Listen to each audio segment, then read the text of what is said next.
Alors le royaume des cieux ressemblera à 10 jeunes filles qui prirent leurs lampes et sortirent pour aller à la rencontre du marié.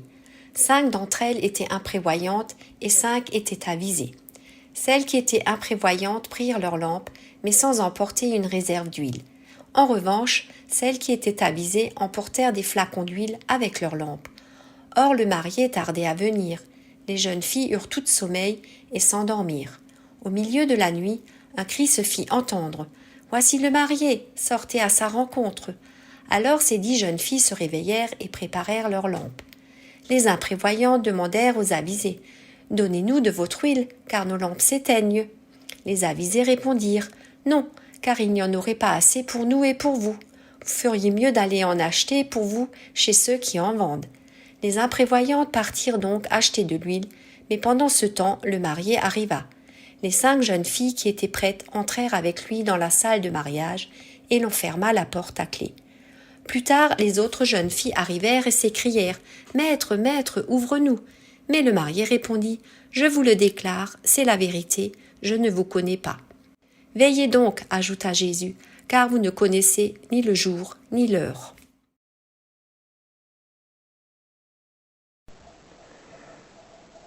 Sœurs et frères, soyez les bienvenus en ce dernier dimanche de notre année liturgique. Ce dimanche qui a pour thème la cité éternelle. Cette cité éternelle vers laquelle nous allons. Une année se clôt et une nouvelle année se prépare. Vivons cette fin et ce commencement comme la promesse que ce monde se terminera un jour et laissera alors place à un nouveau, à un monde renouvelé, à une cité nouvelle. Au nom de Dieu, le Père, le Fils et le Saint-Esprit, Amen. Et je vous invite maintenant à chanter le cantique qui s'affiche sur votre écran.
Quand le Seigneur a rétabli Sion, nous pensions rêver. Nous ne cessions de rire et de lancer des cris de joie. Chez les autres peuples, on disait « Le Seigneur a fait de grandes choses pour eux ». Oui, le Seigneur a fait de grandes choses pour nous, et nous étions tout heureux. Seigneur, rétablis notre situation, comme tu ranimes les ruisseaux asséchés. Celui qui a semé dans les larmes moissonne dans la joie. Il part dans les pleurs, en portant le sac de semences. Il revient dans la joie, en portant ses gerbes de blé.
Seigneur, notre Père Créateur, dans l'espérance, tu nous fais voir un ciel nouveau et une terre nouvelle. Par l'Esprit Saint répandu en nos cœurs, donne-nous d'attendre et de préparer avec foi le règne de ton Fils, lui qui fait toutes choses nouvelles. Dieu vivant, toi qui es commencement et fin, toi qui es origine et accomplissement de toutes choses, éclaire-nous de ta lumière, et fais-nous la grâce d'être porteurs de cette lumière. Par Jésus-Christ, notre Seigneur. Amen. Dans le livre de l'Apocalypse, au chapitre 21, nous lisons les versets 1 à 7. Alors, je vis un nouveau ciel et une nouvelle terre. Le premier ciel et la première terre avaient disparu, et il n'y avait plus de mer. Et je vis la ville sainte, la nouvelle Jérusalem, qui descendait du ciel, envoyée par Dieu, prête comme une épouse qui s'est faite belle pour aller à la rencontre de son mari. J'entendis une voix forte qui venait du trône et disait « Maintenant la demeure de Dieu est parmi les hommes. Il demeurera avec eux, et ils seront ses peuples. Dieu lui-même sera avec eux, il sera leur Dieu. Il essuiera toute larme de leurs yeux. Il n'y aura plus de mort, il n'y aura plus de deuil, ni lamentation, ni douleur. En effet, les choses anciennes auront disparu. » Alors celui qui siège sur le trône déclara « Maintenant, je fais toutes choses nouvelles. » Puis il me dit « Écris ceci, car mes paroles sont vraies et dignes de confiance. » Et il ajouta « C'en est fait. Je suis l'alpha et l'oméga, le commencement et la fin. Celui qui a soif, je lui donnerai à boire gratuitement à la source d'eau de la vie. Quiconque aura remporté la victoire recevra de moi ce don. Je serai son Dieu et il sera mon fils. » En ce dernier dimanche de l'année liturgique, où nous sommes invités à regarder au-delà de notre quotidien et de ce qui nous est familier, nous pouvons nous demander « Que pouvons-nous espérer ? Dans la situation où nous nous trouvons, quel bien pourrait encore advenir et nous faire relever la tête ? » Face à nos questionnements, vous avez entendu le texte de l'Apocalypse, qui nous parle d'un nouveau ciel et d'une nouvelle terre. Les plus sceptiques se disent peut-être que ce n'est là que de la science-fiction. Mais non, je ne le crois pas. Il s'agit pour moi bien plutôt d'une parole d'espérance qui veut nous redonner courage et confiance. C'est là une parole forte qui affirme que notre Dieu, qui est à l'origine de toute création et de tout ce qui vit, ne nous abandonnera jamais, mais qu'il conduira tout à son accomplissement, et que cela passera par une nouvelle création, qui ne ressemble pas à ce que nous connaissons actuellement. Il n'y aura plus de mort, il n'y aura plus ni deuil, ni lamentation, ni douleur. Cette affirmation peut nous sembler irréaliste, surtout en ces temps où notamment le virus circule fortement et fait des morts dans tous les pays de notre globe. Ce propos de Jean serait-il donc trop beau pour être vrai? Ne serait-ce qu'un rêve de plus? Pour bien comprendre cette affirmation, je crois qu'il nous faut changer notre angle de vue. Nous voyons tout à partir de notre monde avec ses réalités actuelles, mais, et c'est bien dit dans notre passage, ce monde où il n'y aura plus rien qui détruise et humilie l'homme sera une création toute nouvelle, une œuvre non des hommes, mais de Dieu. Maintenant, je fais toutes choses nouvelles, dit celui qui est assis sur le trône. Cette œuvre de Dieu qui va venir, nous pouvons néanmoins déjà en vivre les prémices.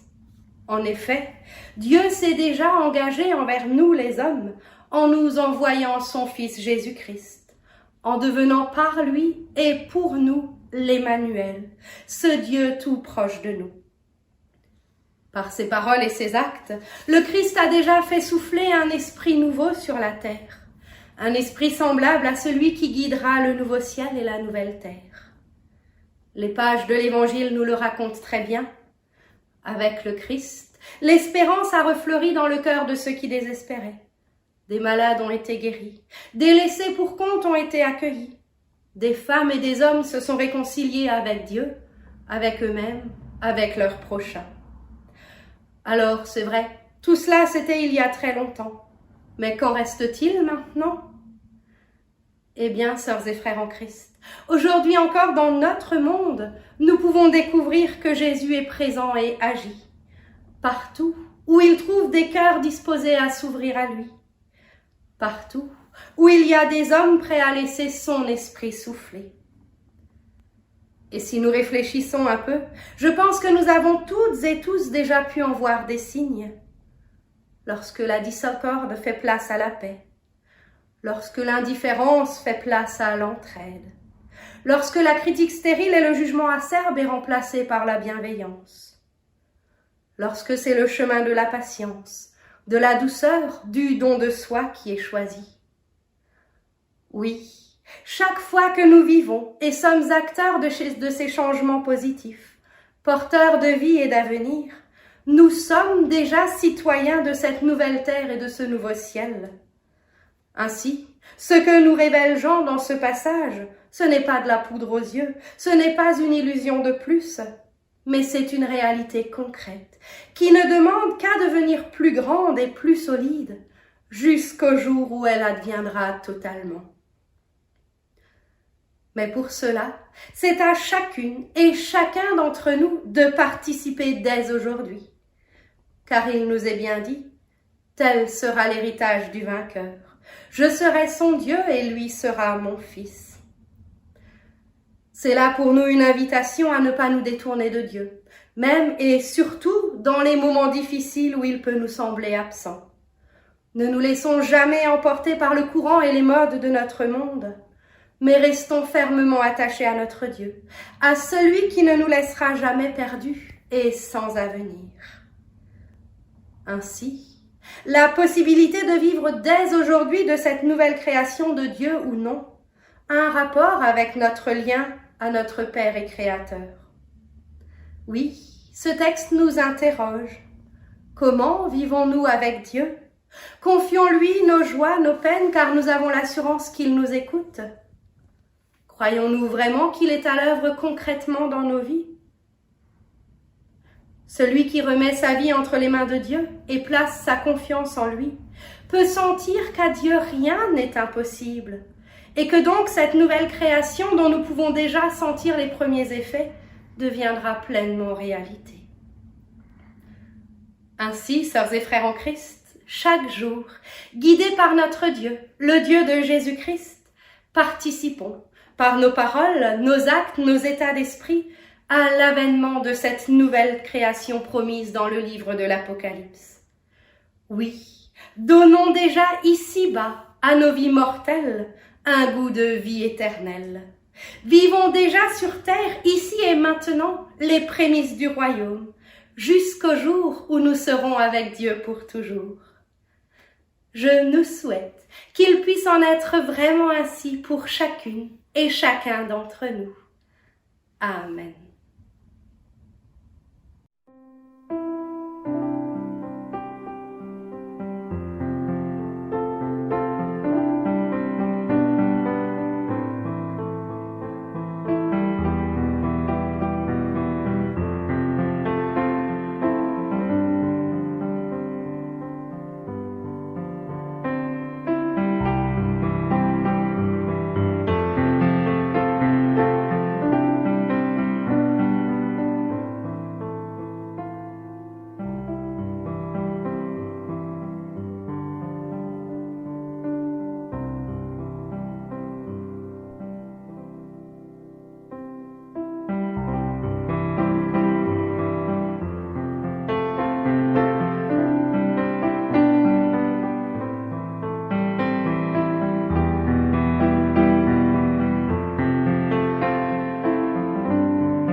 Nous vous invitons à vous joindre à cette affirmation de foi.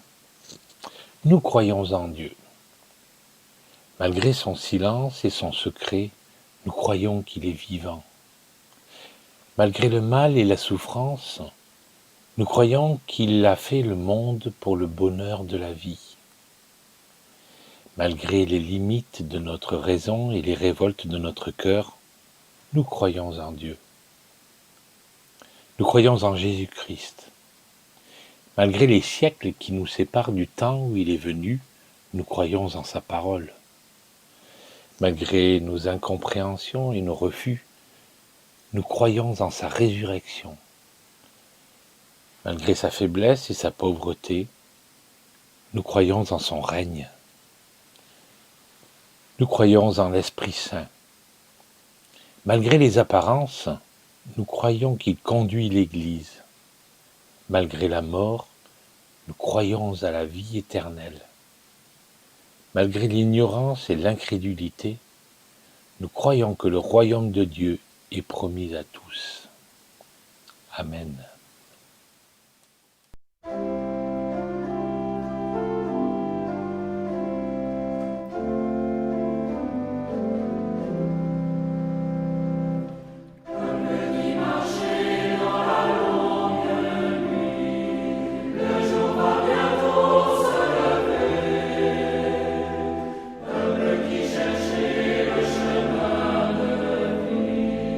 Lui-même vient vous sauver.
Habituellement, ce dimanche est l'occasion de se retrouver pour nous souvenir de ceux qui nous ont quittés au cours des 12 derniers mois. Malheureusement, le contexte de la pandémie nous en empêche. Mais dès que la situation le permettra, nous vous informerons d'une date prévue pour cette célébration. Nous vous invitons à présent à la prière d'intercession. Père céleste, face à ton éternité, que pèse notre fragment d'existence? Toi, notre Dieu, tu entends le faible soupir de notre âme vers toi. C'est pourquoi nous t'adressons notre prière pour les personnes qui ont perdu un être cher, qui éprouvent la solitude de la difficulté de se relever. Éclaire leur nuit d'angoisse et de découragement. Nous te prions pour les personnes qui ne sont pas entendues dans leur quête de justice, ni prises au sérieux quand elles partagent les violences subies, qui ne voient pas de fin à leur misère économique et sociale. Aide-nous, Seigneur, à être leur porte-parole. Nous te prions pour nos jeunes, dont l'avenir est à présent encore plus flou et incertain. Soutiens-les pour ne pas se décourager. Aide-nous à entendre leurs attentes et à affermir leur confiance en eux. Nous te prions pour les victimes des conflits, dont les enjeux les dépassent, au Haut-Karabakh, dans la région du Tigré en Éthiopie, et dans tant d'autres endroits de notre monde. Soutiens nos frères et sœurs dans la foi, qu'ils puissent être témoins d'un monde réconcilié. Ton Fils Jésus a affirmé que la vérité nous rendra libres. Dans ce monde inondé de fake news, aide-nous à avoir vraiment à cœur de rechercher la vérité, à en accepter sa complexité, comme toi tu nous as accueillis, chacun avec nos contradictions. Et toutes nos autres demandes, et celles de nos frères et sœurs à travers le monde, nous les rassemblons dans celles que ton Fils Jésus nous a enseignées. Notre Père qui es aux cieux, que ton nom soit sanctifié, que ton règne vienne, que ta volonté soit faite sur la terre comme au ciel. Donne-nous aujourd'hui notre pain de ce jour. Pardonne-nous nos offenses, comme nous pardonnons aussi à ceux qui nous ont offensés. Et ne nous laisse pas entrer en tentation, mais délivre-nous du mal, car c'est à toi qu'appartiennent le règne, la puissance et la gloire, au siècle des siècles. Amen.